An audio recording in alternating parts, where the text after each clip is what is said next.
Radar पे कौन से स्टॉक्स है वो बताने के लिए साथ तृप्ति उपाध्याय मौजूद है। तृप्ति, बताइए कौन कौन से स्टॉक्स है जो ब्रोकरेज हाउस जहां पर बुलिश या बेरिश हैं?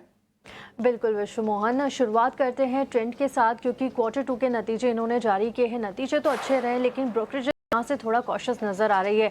सिटी ने ट्रेंड पर अपनी राय दी है, खरीदारी से डाउनग्रेड कर दिया है। टारगेट इन्होंने 7150 से घटाकर 4550 का दे दिया है। ट्रेंड पर मॉर्गन स्टैनली ने भी अपनी राय दी है। ओवरवेट की रेटिंग को यहाँ पर इन्होंने बरकरार रखा है, लेकिन टारगेट इन्होंने घटा दिया। 5892 से घटाकर 5456 का टारगेट इन्होंने कर दिया है।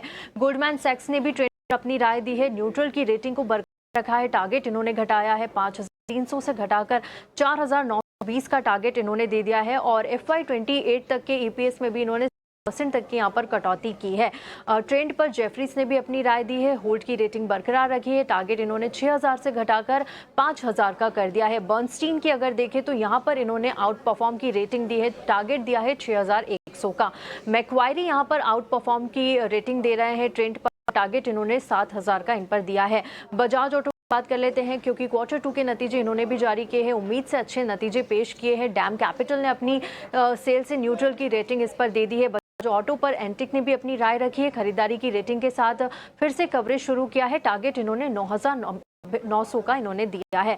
बजाज ऑटो पर अगर नोवामा की बात करें तो की रेटिंग इन्होंने बरकरार रखी है, लेकिन टारगेट घटा दिया है। 9800 से घटाकर 9700 तक का कर लिया है। आगे टू व्हीलर सेगमेंट में ये में 12% से घटाकर 10% आने की ये एक्सपेक्ट कर रहे हैं। बजाज ऑटो पर एलारा ने अपनी राय दी है। एक्यूमुलेट की रेटिंग रखी है इन्होंने और टारगेट इन्होंने 10,345 का दिया है। डीवीज लैब्स पर 2 ब्रोकरेज अपनी राय दी है। सबसे पहले मॉर्गन स्टैनली की बात करें तो इन्होंने ओवरवेट की रेटिंग को बरकरार रखा है। टारगेट प्राइस इन्होंने 7024 से 7541 का दे दिया है, क्योंकि अच्छे नतीजे पेश किए, जिससे ये आगे अच्छे कैपेक्स की उम्मीद यहाँ पर जता रहे हैं।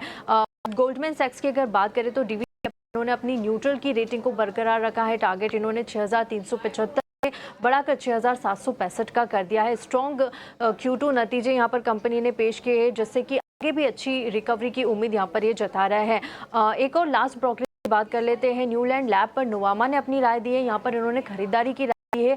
टारगेट इन्होंने अच्छा बढ़ाया है। 17700 से बढ़ाकर 22130 का टारगेट इन्होंने दे दिया है, क्योंकि सॉलिड मार्जिन परफॉर्मेंस यहाँ पर इनको नजर आया और आगे भी मैनेजमेंट का जो गाइडेंस है वो अच्छा दिख रहा है। ये लोग बिलीव कर रहे हैं कि आगे जाकर मिड टर्म में यहाँ पर न्यूलैंड में अच्छी ग्रोथ नजर आ सकती है, क्योंकि नए सारे प्रोडक्ट्स यहाँ पर एड ऑन होने वाले हैं। जी ओके तृप्ति, ये पूरी डिटेल्स पूरी लिस्ट लेकर आने के लिए चलिए इस पर चर्चा भी करेंगे।